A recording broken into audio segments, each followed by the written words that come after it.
It was supposed to be the happiest day of my life. The day my only son, Lucas, was getting married. Before we start, let me know where you're watching from, and hit that subscribe button. Now, let's dive into this story. I was dressed and ready, just minutes away from leaving for the ceremony. I was ready to watch my son stand beside his bride, filled with all the love and pride a mother could possibly feel. But instead, I found myself staring at my phone in disbelief, my heart pounding in my chest. The text came through, just as I was about to walk out the door. "Mom, don't come. Check your husband's garage. Trust me." At first, I honestly thought it was a joke. That's Lucas for you. Always a little dramatic, always trying to stir things up and get my attention. But then, a cold wave washed over me, and I realized something wasn't right. Why would he send me a message like this on his wedding day? What could he possibly mean? Against every instinct that screamed at me to just forget it and get to the wedding, I couldn't shake the terrible feeling settling in my gut. Something was seriously off.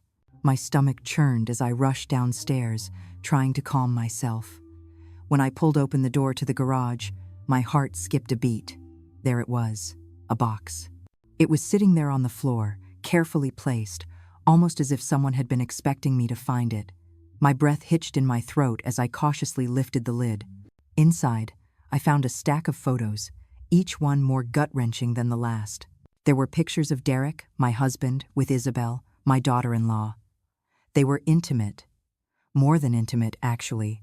They were the kind you'd only ever share in secret, meant to be hidden away from the rest of the world. I couldn't breathe as I looked through them, disbelief consuming me. But then, at the bottom of the box, there was something else. A small, sleek flash drive. Hesitantly, my hands trembling, I plugged it into my computer. The videos that popped up were more than I could have ever imagined.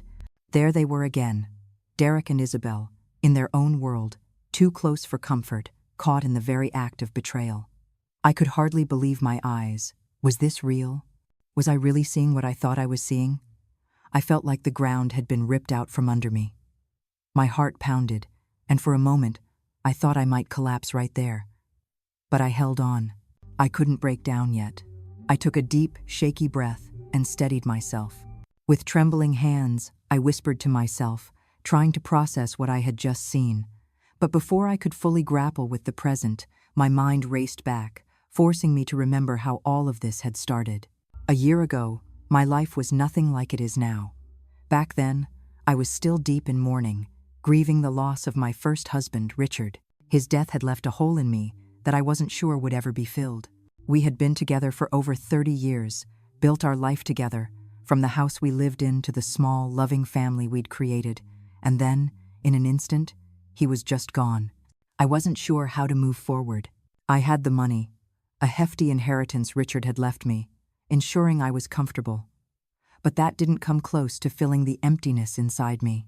Honestly, I never thought I'd be interested in anyone else ever again. But life has a funny way of throwing the unexpected your way when you least expect it. It was one afternoon in the park that everything changed.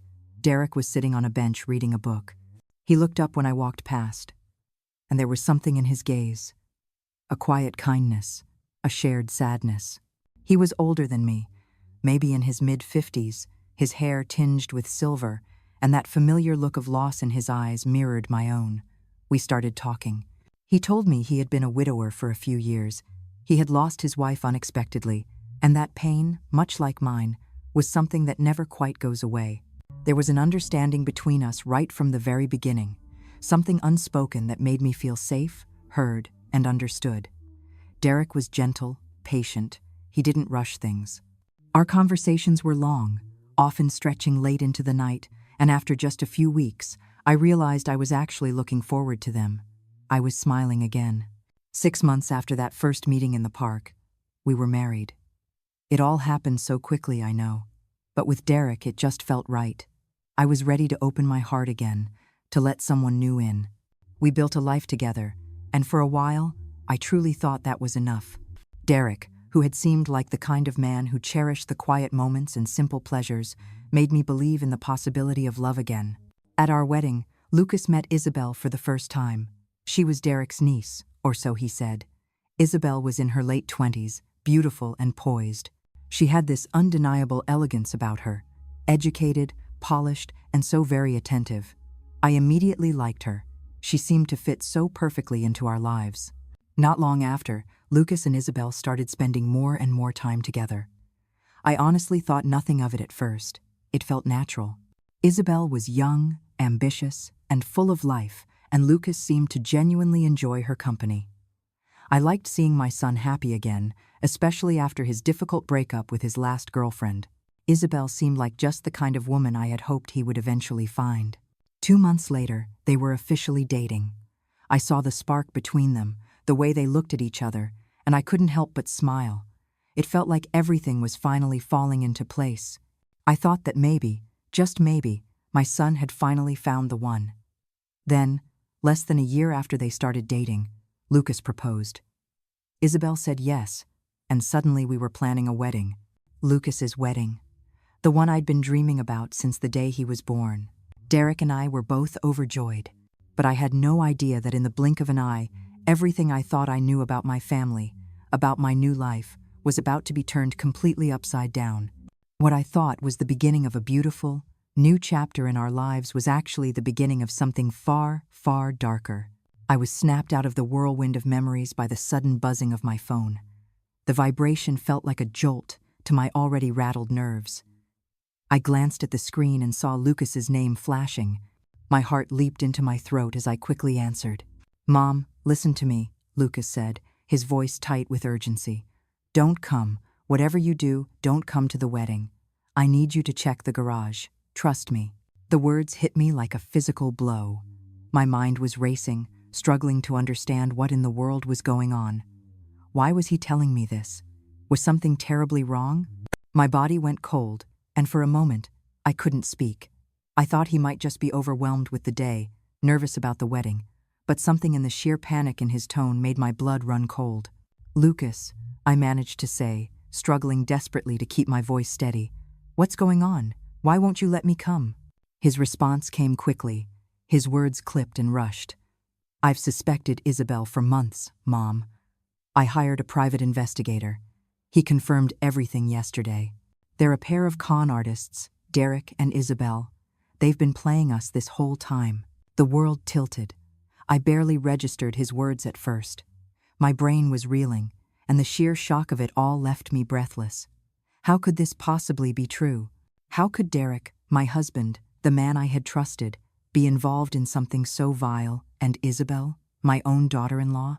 I wanted to scream, to cry, to run away, but all I could do was stand there, frozen, trying desperately to process what he had just said.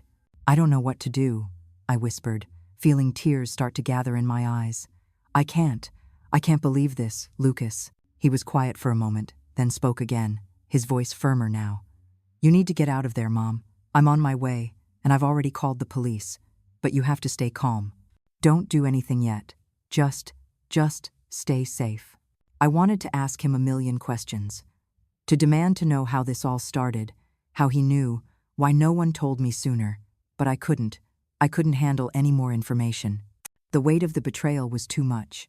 And in that moment, I just wanted to escape, to run far, far away from it all. But as I turned to leave the garage, a shadow in the doorway stopped me cold. It was Derek. He was standing there, his face a mixture of surprise. But something else too. Something darker was lurking behind his eyes. "What are you doing here, Helena?" he asked, his voice low. "What's going on?" His tone was sharper than usual. I felt a lump form in my throat. I couldn't tell him the truth. Not yet. Not while my heart was still breaking into a million pieces. I swallowed hard, trying to push the rising panic away. "I was just looking for a box of old things." I lied, my voice barely above a whisper. He didn't believe me. I could tell by the way he looked at me, the way his brow furrowed. He could sense something was wrong. His gaze hardened, and he took a step closer. "Helena, you don't look all right. What's really going on?" I froze. My pulse quickened. I could feel the tension building between us, thick and heavy, like a storm about to break. Derek knew something wasn't right, and I knew I had to keep my composure, but it was slipping away fast. "I'm fine," I said, forcing a smile that didn't reach my eyes. I'm just fine." But inside, I wasn't fine. I was anything but. My whole world was collapsing around me, and Derek was standing right there, looking at me like everything was normal, when I knew with chilling certainty that it wasn't. The air was thick with suspicion. It was only a matter of time before the awful truth came out, but I couldn't let it happen yet. Not when Lucas was still on his way, not when the police were coming. I had to buy myself some time. Derek studied me for a moment longer, and I could see the doubt flickering in his eyes. The moment was pregnant with unspoken tension. He stepped closer, then stopped, looking me up and down with a strange, unreadable expression. "What's going on, Helena?" he asked again, his voice low. I stood there, frozen, as the lies twisted in my throat. What was I supposed to say to him? That I knew everything? That I knew he was a part of something much, much darker than I could have ever imagined? I forced myself to breathe, one shaky breath at a time. "I'm just looking for a box," I repeated, my voice trembling despite my efforts. "I'm fine." But Derek wasn't convinced. I could feel the walls closing in around me, the weight of the lie, the suffocating weight of the terrible truth I was keeping from him. And I knew deep down that it wouldn't be long before everything came crashing down around us. I stood there in the garage, trying desperately to steady my breathing, trying to convince myself that everything would somehow be fine, that it was all just a terrible misunderstanding. But the longer I stood there, the more I felt that crushing weight on my chest, suffocating me. I had to get out. I turned quickly, heading back into the house. My heart was pounding as I went to the front door. But as I reached for my keys, my stomach dropped. They were gone. My car keys, the only way out of this nightmare, were nowhere to be found. I ran to my purse, frantically searching, but they weren't there either. My mind raced, panic setting in hard. I tried to convince myself it was just a mistake, that Derek had moved them. But deep down, I knew the terrifying truth. I wasn't going anywhere. I pulled my phone from my pocket, desperate to call Lucas. But my heart sank again. No signal. I checked the screen, and the Wi-Fi icon was gone, replaced by the dreaded no service message. Someone had cut the line. I was trapped. My breath hitched as I glanced nervously toward the stairs. I had to get upstairs, get to my room, lock myself in, and try to figure out what to do next. If I stayed down here, I had no idea what Derek might do. With a shaky breath, I bolted up the stairs, my legs weak beneath me. I reached the bedroom and slammed the door behind me, locking it as quickly as I could. I stumbled backward, my back pressing against the cold wood, trying to catch my breath. The silence of the house was suddenly deafening. My heart was hammering in my chest, every tiny sound feeling like a threat. But then I heard it. A soft knock on the door. "Helena, are you okay?" "I heard you crying." Derek's voice called softly, his tone carefully pretending concern. But I could sense something deeper beneath it, something cold and calculating. I froze, my blood running ice cold, my stomach twisting into knots as I struggled to keep my composure. I couldn't let him in. I couldn't let him see how broken I was, how absolutely terrified. But I couldn't find the words to respond. So I whispered, as steadily as I could manage, "I'm not feeling well, Derek. I'm fine, please. Just leave me alone." For a moment, the house was silent again. I thought maybe, just maybe, he'd leave. Maybe he'd give me some time to gather my thoughts. But I was wrong. The knock came again, more insistent this time. "Helena," he said, his voice a little harder now. "You're acting strange. What's going on? I need to come in. We need to talk." I could feel the pressure mounting as I pressed myself further into the door. I couldn't let him in. I couldn't face him. Not with all the terrible knowledge I had now, not knowing that he had been lying to me, betraying me, playing me for a fool this entire time. "I'm really not feeling well," I said again, my voice trembling more than I wanted it to. But Derek wasn't going to back down. His voice shifted, becoming darker now. "Helena, something's wrong. Let me in." I closed my eyes, my heart racing. He was starting to see through my lies. I had to keep it together. But then I heard the unmistakable sound of his hand on the door handle, testing it. The lock was secure, thank God, but I knew instinctively it wouldn't hold forever. Derek was relentless, and I was quickly running out of time. I had to think. I had to find a way to get out of here. "Helena, stop hiding." "Let me in," Derek pressed, his voice now taking on an edge that made the hair on the back of my neck stand up. "You can't keep running from this." I knew he was growing frustrated, maybe even angry. His calm facade was starting to crack. And that was when I realized I was no longer just dealing with the man I had married. Derek was becoming something else, something truly dangerous. I could hear the anger in his voice as he began to pound on the door. "Helena, open this door." I jumped back, startled by the sheer force of the sound. My pulse was pounding in my ears, a frantic drumbeat against my ribs. I could hear him outside, breathing heavily, clearly trying to force his way in. My body screamed for me to run, to escape, to find somewhere to hide, but where could I possibly go? I looked toward the window. It was too high to jump, too dangerous. But the thought of facing Derek like this, trapped in this room with him, I couldn't do it. I had no choice. The pounding grew louder, more insistent.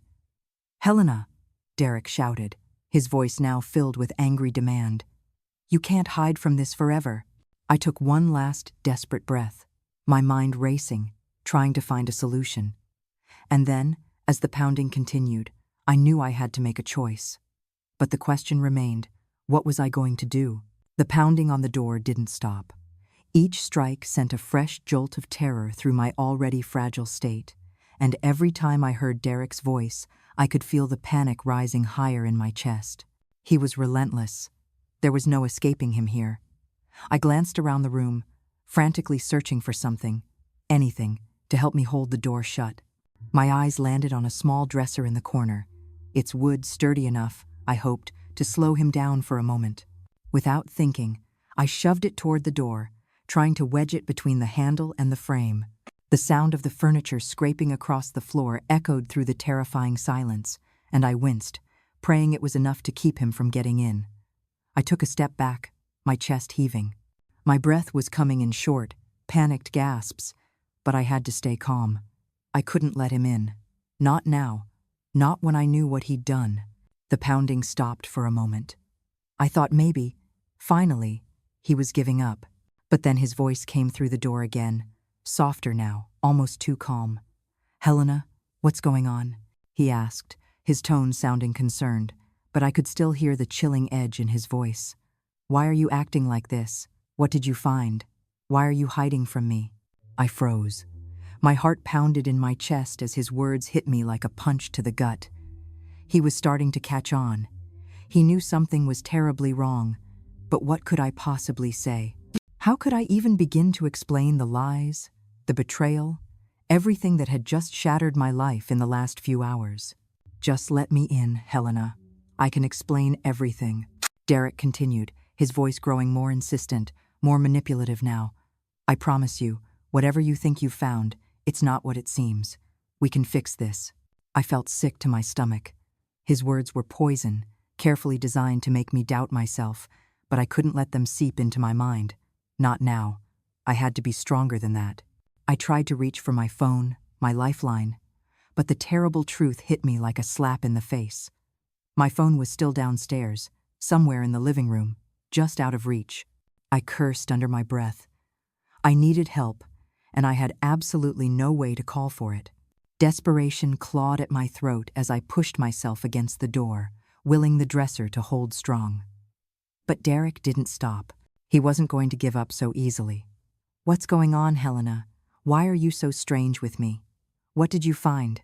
His voice was now a mixture of frustration and something darker, something that made my skin crawl. The full weight of the situation crashed over me. I couldn't just sit here and wait for him to break through. My body was trembling with fear, but I pushed the panic aside and tried desperately to think. My eyes flicked to the window. It was an option, a dangerous option, terrifyingly high up, but one I had to consider. The drop was high, too high, but what other choice did I have? Derek was getting more aggressive by the second. I couldn't stay locked in this room forever, waiting for him to get in. I hesitated. If I went out that window, it might be the only way to escape this nightmare. But what if I hurt myself? What if I couldn't make it out in time? I shook the negative thoughts from my mind. "I couldn't think like that, Helena," Derek called again, his voice growing cold now. "You can't keep running from me. Let me in, and we'll talk. We can fix this, please." His voice was almost pleading, but I could feel the undeniable threat behind it. He was no longer the man I had married. He was someone else now, someone dangerous. I took a tentative step toward the window. I could hear him breathing heavily outside the door, waiting for me to respond. He had no idea what I was about to do, but I knew I couldn't stay here. Not with him this close. Not with him trying to manipulate me with his lies. I lifted the window slowly, trying my best not to make a sound. My heart was pounding in my ears, a frantic drumbeat. The outside air felt cold against my skin, a sharp contrast to the heat of the room. I looked down. It was a long way down. Too long, too risky. But if I didn't take this chance, I didn't know what would happen. I didn't know what Derek would do if I stayed here alone with him. Helena.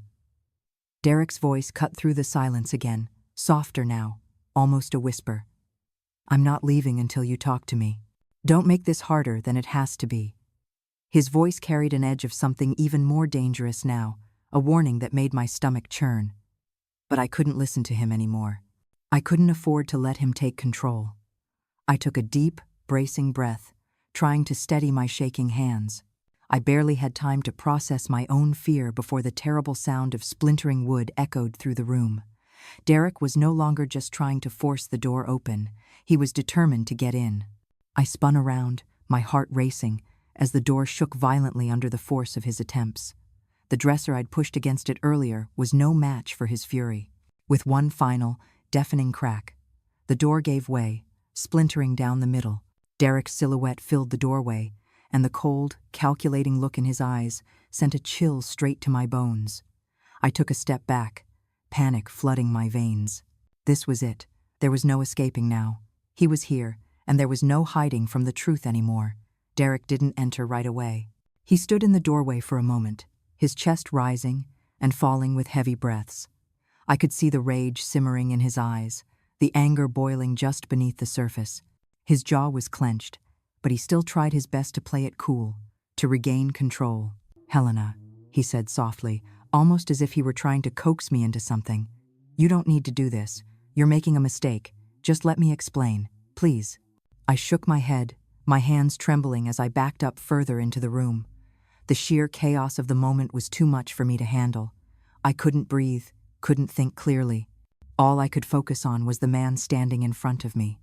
The man I had loved, the man who had betrayed me in ways I couldn't even begin to comprehend.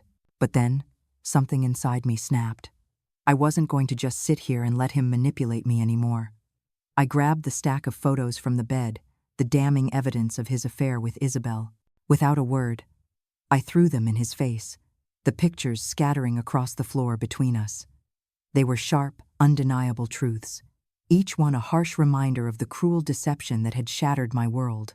Derek's eyes widened, his face contorting with disbelief. As the photos hit him, he looked down at them, then back at me, and I saw the unmistakable shift in his demeanor. The smooth talker, the charming man I had married, was gone. In his place stood a man who was now desperate to salvage whatever was left of his carefully constructed lies. It was a mistake, Helena, he said, his voice strained, desperate. I didn't mean for it to happen. I fell in love with her, but it was an accident. I didn't plan this. You have to understand. My vision blurred with fury. You fell in love with your niece? I spat, the words burning on my tongue. Or are you just a goddamn con artist? A piece of trash pretending to be someone you're not? Derek's face darkened instantly, and for a horrifying moment, I saw his true colors shine through.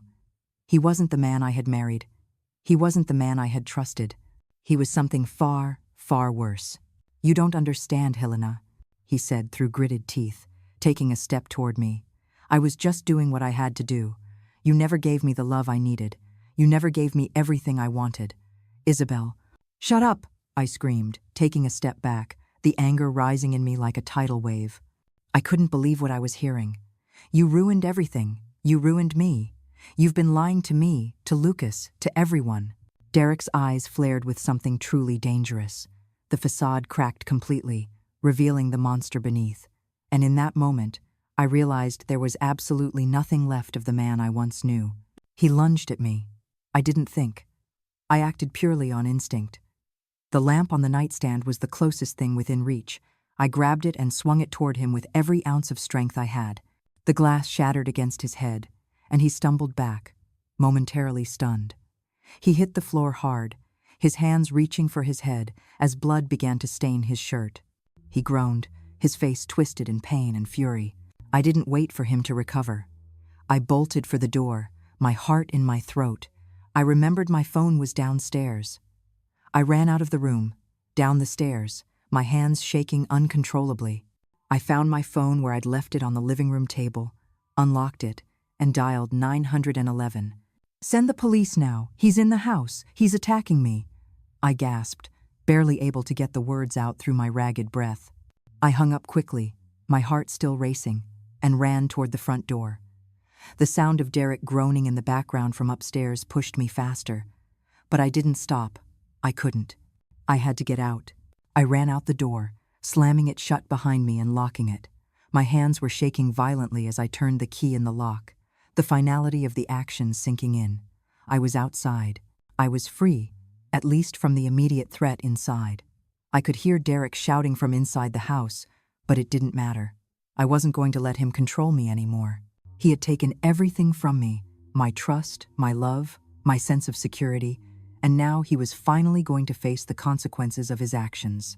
I stumbled down the porch steps, my legs weak and unsteady, but I didn't look back. I couldn't. I didn't know where I was going, but I had to keep moving. I had to get away from the nightmare that had taken over my life. The air felt thick with adrenaline as I bolted away from the front of the house, barely pausing to catch my breath before making my way to the back door.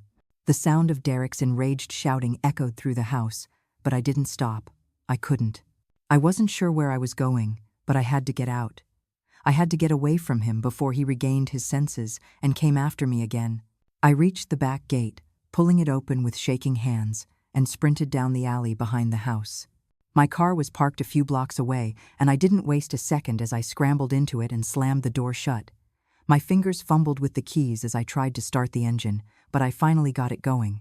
The sound of the engine roaring to life was like a signal to my body that I needed to keep moving, to keep running. As I pulled away, I quickly dialed Lucas's number. My hands were still trembling, my breath coming in short, panicked bursts. The phone rang twice before he picked up. "Mom," his voice was tight with concern. "Where are you? Are you okay?" "I'm fine," I lied, trying desperately to steady my voice. I just need you to listen to me, Lucas. Derek's lost it. I don't know what's happening anymore, but I need to see you, please." There was a long pause on the other end of the line. Then Lucas's voice came through again, this time with a sudden urgency I hadn't heard before. "I'm on my way to you, Mom. Stay where you are. I'm bringing Isabel with me." I felt a wave of confusion and dread wash over me. Isabel? Why in the world would he bring Isabel? "Lucas, wait. What's going on? What's happening?" But the line went dead before I could get another word out. I gripped the steering wheel harder, feeling the tension in my body grow with every second. I didn't know what to expect, but I drove as fast as I possibly could. The city blurred past me as I raced toward the parking lot Lucas had mentioned. My mind was spinning. What was going on with Isabel? Hadn't he figured out everything by now? When I finally pulled into the parking lot, I spotted Lucas's car right away. But it wasn't just Lucas standing next to it. Isabel was inside, locked in the car, her face pressed against the window, staring out at me with wide, fearful eyes. My pulse quickened. Something about this felt deeply wrong. I stepped out of my car, my eyes locking onto Lucas. He was standing just outside his vehicle, his arms crossed over his chest, a look of frustration mixed with fear on his face. "Mom, you need to calm down," he said as I approached, his tone more serious than I'd ever heard before. I stopped in my tracks, my heart pounding, confused and desperate for answers. "Lucas," I gasped, my voice strained. "What the hell is going on? What are you doing with Isabel? You know everything, right? Why is she here? Why are you with her?" Lucas didn't meet my gaze directly. Instead, he glanced at Isabel in the car, then back at me, a conflicted look on his face. "Isabel." His voice trailed off for a second. "She didn't know. Not everything. I thought she was just as much a victim as I was, but she's not. She's been part of the plan the whole time." My stomach dropped at his words. Isabel. She had been part of it all along. I looked at her, still sitting there in the car, and the guilt I thought I saw in her eyes moments ago now made my blood boil. She looked so broken, so helpless, sitting there.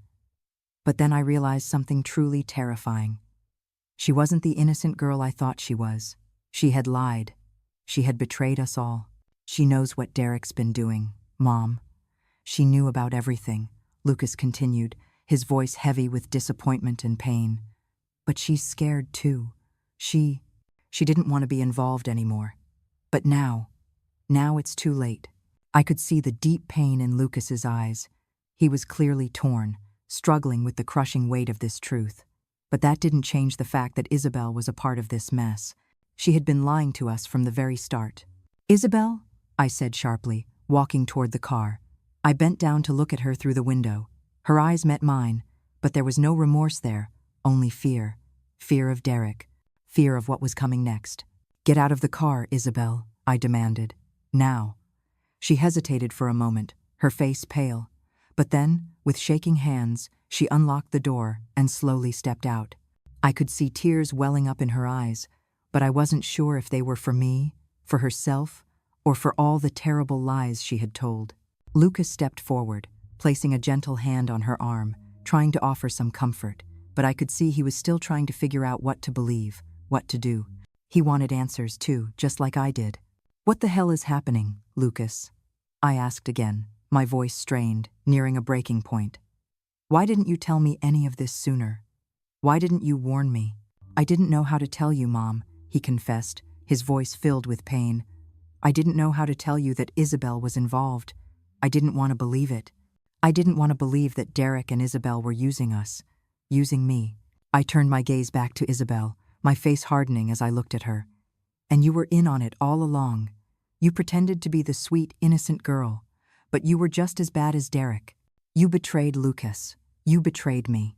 She flinched at my words, but she didn't deny them. Her silence spoke volumes. "Isabel, you need to tell me everything," I said, my voice steady but fierce. "Now, or I'll make sure you both go down for what you did." The silence between us felt like a lifetime, but then Isabel finally spoke, her voice barely above a whisper, the words tumbling out.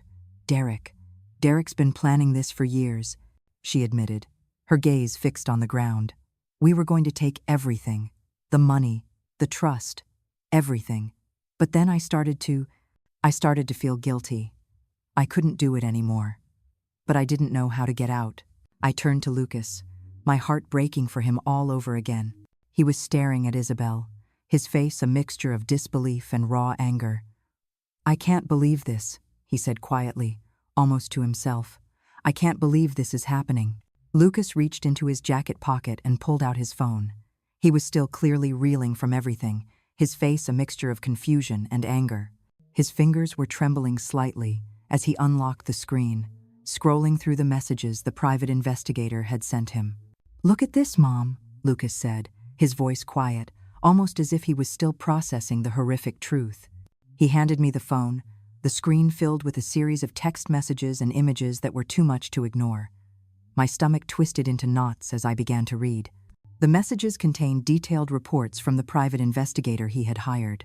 There were photos of Derek and Isabel in different states, under different names. Their faces were the same, but the names were all false. They had been moving around the country, living under assumed identities. They weren't just con artists in the traditional sense. They were professionals. This is insane," I whispered, feeling my heart sink into my stomach as I scrolled through the chilling evidence. "Derek and Isabel were using fake names everywhere they went," Lucas explained, his voice tinged with disbelief. "They'd move from state to state, find wealthy, lonely people, mostly widows or people with money, and get close to them. They'd act like the perfect couple. They'd charm their way into their victims' lives, and then they'd marry them." My head was spinning. This couldn't be real. It just couldn't be. But the undeniable proof was right there in front of me. "Wait," I said, my voice trembling. "You mean to say Derek and Isabel have been doing this for years? They've been tricking people like this for years?" Lucas nodded, his face drawn with exhaustion. "Yes, and it gets worse, Mom. In 2 cases, 2 of their victims were millionaires. After they married Derek and Isabel, both of them died accidentally, one in a car crash and the other in a supposed boating accident. The investigator dug into the records, and it looks like both deaths were staged. I stared at the phone, the horrifying words finally beginning to sink in. It wasn't just betrayal. It wasn't just about Isabel and Derek's affair. They were criminals. They were murderers. And they had been living this twisted life, preying on people, for as long as I could imagine. They killed them? I asked, my voice barely a whisper. Lucas nodded grimly. Yes, they used those deaths to take the victim's wealth. Then they'd move on to the next target, and every time, they'd leave with the money. And now they've set their sights on us. The devastating realization hit me like a ton of bricks. We were their next targets. It wasn't just about the affair or the betrayal. This wasn't a simple, messy family drama. It was a deadly game they were playing. And Lucas and I were the next players, the intended victims. I took a shaky breath, trying desperately to steady myself. We need to go to the police. This is more than just an affair, Lucas. They've killed people. We have to stop them before they do it again. Lucas's expression hardened. He was already thinking ahead, already planning our next move. I know, Mom, but we can't go to the police yet. Derek's not stupid. If we tip him off, he'll run, and Isabel will help him. We need a plan to make sure they're both arrested permanently. I felt my hands start to shake again as I processed everything. The terrifying weight of the situation was so much heavier than I could have ever imagined. We weren't just dealing with a cheating husband and a deceitful daughter-in-law. We were dealing with 2 dangerous, ruthless criminals. 2 people who had been lying, manipulating, and even killing for years. They had planned everything meticulously. Their whole lives were a horrifying lie. But what do we do, Lucas? I asked, my voice breaking. What can we possibly do? They've been doing this for so long. How do we stop them? He took a deep breath, his eyes narrowing as he formulated his thoughts. We have to get them before they get us. We need to keep them in the dark while we gather more evidence. We'll turn the tables on them. But we can't do this alone. We need help. We need the police, yes, but we have to be smart about it. If Derek and Isabel think we're fully on to them, they'll just disappear again. We can't let that happen. I nodded slowly, trying to wrap my head around everything. The danger was real, and it was closer than I ever could have imagined. They had been playing us all along, manipulating our lives, and now Lucas and I were at the center of their twisted game. We need to move fast, Lucas said, his voice firm, determined. I'll talk to the investigator again. We'll get everything we can on them, everything, and then we'll go to the police with an airtight case. But we have to be smart about it. They've done this before. They're not stupid. The full weight of the situation bore down on me, heavy and suffocating. But there was something else, too, a flicker of something deep inside me, a fierce resolve. I had lost so much already. My trust, my peace of mind, the sense of family I thought I had found. But I wasn't going to lose everything, to lose Lucas, without a fight. We'll do this together, I said, my voice steady, finding a strength I didn't know I had. We'll make sure they pay for everything they've done, every terrible thing, and we'll make sure no one else ever gets hurt by them again. Lucas looked at me, a small, determined smile flickering at the corner of his lips. We will. We'll stop them, Mom, I promise. The parking lot was eerily quiet, but the tension in the air was thick enough to cut through with a knife. I could feel my heart pounding in my chest as I stood next to Lucas, watching Isabel from a distance, still trapped inside the car. The crushing weight of everything, the betrayal, the lies, the potential for death, hung heavy over us. I didn't know what Derek would do next, but I could feel it in my bones that things were about to escalate, that we were standing right on the edge of something incredibly dangerous. Suddenly, the jarring sound of screeching tires broke the silence. Derek's car appeared, blocking the road leading out of the parking lot, his expression twisted in pure fury. As he got out of the vehicle, my breath caught in my throat. In his hand was a gun, and it was aimed straight at us. What do you think you're doing, huh? Derek shouted, his voice filled with absolute rage. You think you can trap me? Destroy my life like this? I froze. Every instinct screamed at me to run, to escape, but I knew it was too late. Lucas, standing beside me, moved fast.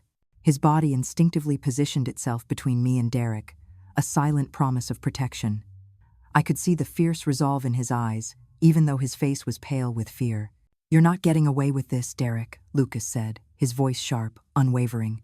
"The police are on their way. You're done." Derek's face twisted into a sick, cruel smile, a sneer that made my stomach churn. "The police?" he scoffed, waving the gun dismissively. "They won't make it in time. You're too late." And just as he spoke, the faint wail of sirens sounded in the distance, growing louder by the second. My heart leaped into my chest. The police were finally here, but even that wasn't enough to stop Derek. He turned his eyes back to us, a look of desperate panic flashing across his face. In an instant, everything erupted. The sharp crack of gunfire shattered the stillness, and I flinched hard as the first shot rang out. I could hear the officers shouting now, the chaos taking over the once quiet parking lot. The sound of gunshots was now drowning out everything else. Derek fired again, his aim wild in his panic, and the police responded in kind. The air was thick with tension and the smell of gunpowder, and all I could do was hold on to Lucas, my breath catching in my throat. I could barely keep my eyes open, the noise and the overwhelming chaos too much for me to process. Suddenly, there was a shout, and I saw Isabel, still inside the car, her hands pressed against the glass. Before I could even think, I watched as the officers surrounded the car and quickly pulled her out. They slapped the handcuffs on her with swift, practiced precision, and I could see the pure panic in her eyes. This was it. It was over for her.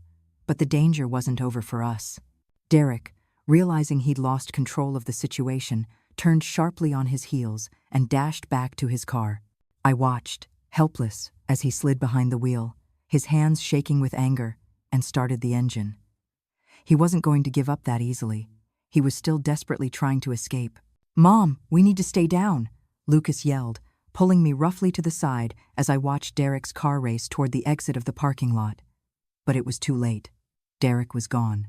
He was speeding away, a dark shape disappearing into the night, and I could only watch, helpless and shaking, as he vanished. The police had secured Isabel, but Derek was out there, still free, still a very real threat. My heart sank deep in my chest as the devastating realization hit me hard. I could hardly process what had just happened. My mind was spinning, my body still locked in fight-or-flight mode. The police were moving in, securing the area, but I couldn't shake the terrifying feeling that this wasn't over, not by a long shot. "Lucas," I breathed, my voice barely a whisper. "What now? What do we do?" He turned to me, his face grim but fiercely determined. "We keep going. We can't stop until Derek is caught. We can't stop until this is completely over." But deep down, I knew with a cold certainty that this was only the beginning of the true aftermath. The car ride felt endless, and with each passing second, the weight of what we just experienced seemed to press down harder and harder. Isabel was in the hands of the police now, but Derek was still out there, free, and I couldn't shake the feeling that we were running out of time, that he was just waiting for his next move. I glanced at Lucas, his jaw tight, his eyes fixed on the road ahead. "Do you think he's gone?" I asked, my voice trembling despite my best efforts to remain calm. Luca didn't answer right away. His hands gripped the steering wheel so tightly that his knuckles were white. "He's still out there, Mom. He won't stop until he gets what he wants. He planned this for years." I swallowed hard, trying to process his words, the chilling truth of them. My mind raced. The entire day had been nothing but chaos, fear, and betrayal. And now Derek had slipped through our fingers, a dangerous animal on the loose. He was still out there, still a deadly threat, and I couldn't imagine what lengths he would go to now for one last desperate escape, one last act of vengeance. "He's going to try to destroy us, Lucas," I whispered, my voice barely audible over the low hum of the engine. "He's already done so much. He'll stop at nothing." Lucas's grip on the wheel tightened even further, but he didn't take his eyes off the road. "But he won't get away with it, Mom. Not this time. He's not going to destroy us. Not now." His words gave me a small, fragile sense of hope, but the fear still gnawed relentlessly at my insides. Derek was dangerous, cunning, and ruthless, and we were the only ones standing in his way now. But would that be enough? As we pulled up to the house, A wave of tentative relief washed over me. The police were already there, surrounding the property, their presence a physical barrier against the outside world, making sure no one could get in or out without their knowledge. At least we had some semblance of safety for now. The officers were setting up a perimeter, their radios crackling with static, their movements quick and precise. They knew the gravity of the situation. I let out a shaky breath, grateful for even this small bit of security. But as we stepped out of the car, I felt an unsettling sense of unease creep over me. The house, my once safe haven, now felt like a prison. It was almost too quiet, too still. "Do you feel that?" I asked Lucas, my voice thick with anxiety. "It doesn't feel right, does it?" He shook his head, his eyes scanning the area, alert, as if he too could feel the unease settling in the air. "No, something's off, Derek. He's not here." A deep chill ran down my spine. We were supposed to be safe now. The police had secured the perimeter. They were here, but something didn't add up. Derek had been here just hours ago, furious, desperate, ready to do anything. And now, nothing. No sign of him anywhere. It was almost like he had simply vanished into thin air. The officers began to search the house thoroughly, their flashlights sweeping through the rooms as they checked every corner, every closet, every possible hiding spot. My heart hammered in my chest as they moved through the house, calling out to each other, coordinating their search. But there was nothing. No sign of Derek, no trace of him at all. One of the officers came up to us, his face grim. "There's no sign of him, ma'am. No evidence that he's been here recently. He's not in the house. We've checked everything." I felt a wave of pure panic rise in me. Where could he possibly be? Where had he gone? "He must have fled," the officer continued. "He's hiding somewhere nearby. He knows we're on to him. He's just waiting for the right moment to strike again." That was exactly what I feared the most. Derek was a predator. He'd been planning this for too long, and now he was waiting, biding his time, waiting for the perfect opportunity to finish what he started. I turned to Lucas, my eyes searching his face for any trace of comfort, any sign that he wasn't as terrified as I was. But I could see it in his eyes. He was just as unsettled as I was. The horrifying uncertainty was heavy between us. "Where is he, Mom?" Lucas asked quietly, his voice shaking. "Where could he possibly be hiding?" I shook my head. I didn't have the answers. I didn't know where Derek was, and the thought of him lurking somewhere, just out of reach, watching us, terrified me. He could be anywhere. He could be planning his next twisted move, just waiting for us to let our guard down, for the police presence to lessen. As the minutes ticked by, slow and heavy, the tension in the air grew thicker, almost unbearable. Every room I passed in the house seemed to grow colder, every shadow more ominous. Derek had been here, in this house, and now he was gone. But the fear of what he might do next clung to me like a suffocating fog. The silence was deafening, broken only by the distant crackle of the police radios. The officers continued their search on the property, but they weren't finding anything. Nothing that could tell us where Derek was hiding. The sense of dread continued to settle deeper into my bones. "He's out there, Mom," Lucas said again, his voice tense, tight. "He's out there, and he's not going to stop until he's finished what he started. We need to be ready for anything." I nodded, my stomach twisting into painful knots. He was right. Derek was out there, and I knew that whatever came next, we needed to be ready. But the uncertainty was unbearable. Where was he? What was he planning? And how much longer would it be before he came for us again? The silence in the house was suffocating, pressing down on me. We had checked every room, every closet, every corner, but still Derek was nowhere to be found. I stood there in the living room, my nerves stretched thin, my pulse quickening with every second that passed. It wasn't just the fear of the unknown, it was the unbearable feeling of him still being out there somewhere, lurking, waiting for the right moment to strike. And then it happened. A door slammed shut from upstairs, its force echoing through the house like a gunshot. I froze. No, it can't be," I whispered, my heart racing, each beat loud in my ears. My body went cold as the terrifying possibility became a horrifying reality. "He's here," I whispered, almost too afraid to speak the words aloud. Lucas turned to me, his face pale, eyes wide. "Stay calm, Mom. We need to check upstairs." We moved quickly, instinctively, toward the source of the sound. My mind screamed at me to run, to hide, to get out of the house, but my feet were already carrying me forward, drawn by a terrible magnetism. We crept toward the living room, our eyes darting around, trying desperately to make sense of the stillness, the sudden quiet after the loud slam. The air felt thick with tension as we cautiously entered the room, and then my breath caught in my throat, and I gasped. There he was, standing in front of us, tall and terrifying, with that cruel, knowing smile spread across his face. Derek. I couldn't believe it. After everything we had been through, after thinking he had fled, he was still here, still in the house, still free. Thought you could stop me, huh? Derek's voice was low, dangerous, filled with malice. Thought you could trap me in my own game? Think again. He laughed bitterly, the sound echoing off the walls around us. And then, before I could even react, he lunged toward Lucas. It was a quick, brutal movement, too fast for me to stop. He struck, a sickening thud, and Lucas crumpled to the floor, a sharp gasp escaping his lips. "Lucas!" I screamed, my voice full of pure panic and fear.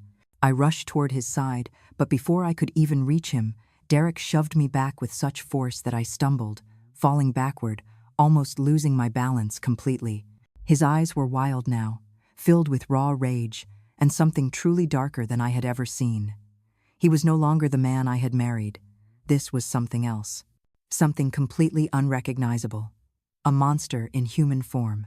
"You think you can escape me, Helena?" he spat, his voice filled with venom. "You and your son are nothing. You're nothing, and I'm going to make sure you pay for this." I tried to scramble up, but the room was spinning. The fear was overwhelming, suffocating. I couldn't just stand there and watch my son suffer. Not again. With everything I had left in me, every ounce of strength and desperation, I scrambled toward the doorway, shouting. "Derek's here," I screamed, my voice cracking with desperation. "He's attacking us, get in here." I barely registered the sound of the police officers running down the hallway, their heavy boots pounding on the floor as they rushed into the living room. Derek, realizing instantly that his twisted plan was crumbling around him, turned on them, wild-eyed, his hand gripping the gun tighter. The officers moved swiftly, strategically, with the practiced precision of professionals. It was over. Derek's wild, erratic behavior was no match for their training, their numbers, their control.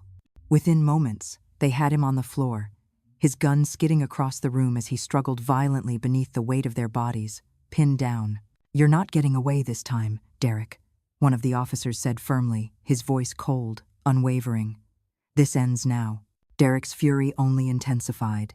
He writhed beneath the officers, his eyes filled with pure, venomous rage. "You think this is over?" he yelled, his voice hoarse with effort. "You'll never be safe. I'll destroy you. I'll make sure you pay for everything." This isn't the end, but it was. It was the end for him. The officers cuffed him quickly, dragging him to his feet, still struggling, still shouting threats and curses. "You'll never escape," the officer repeated, dragging Derek out of the house and toward the waiting police car outside. I stood there, still trying to catch my breath, my heart pounding like a drum in my chest. The man who had so cruelly torn apart my family, who had brought nothing but lies and danger into our lives, was finally being taken away. He was no longer a threat. He was no longer a danger to me, to Lucas, or to anyone else. But the relief came slowly, like a tide that was afraid to come in fully, tentative and fragile. "Mom, it's over," Lucas whispered, his voice weak but filled with an overwhelming sense of relief. He was sitting up now, gingerly wiping a smear of blood from his lip where Derek had struck him. "He's gone. He can't hurt us anymore." I felt my legs give out beneath me, and I collapsed onto the couch behind me, my hands shaking uncontrollably. It was over. But was it really? The damage had been done. Derek had taken so much from us. Our trust, our peace of mind, our sense of safety, the very foundation of our lives. I didn't know if I'd ever feel whole again after all of this. I turned to Lucas, my eyes searching his face, clinging to him. And for the first time, in what felt like days, I saw a glimmer of hope. The police were still here, securing the scene. Derek was gone, behind bars.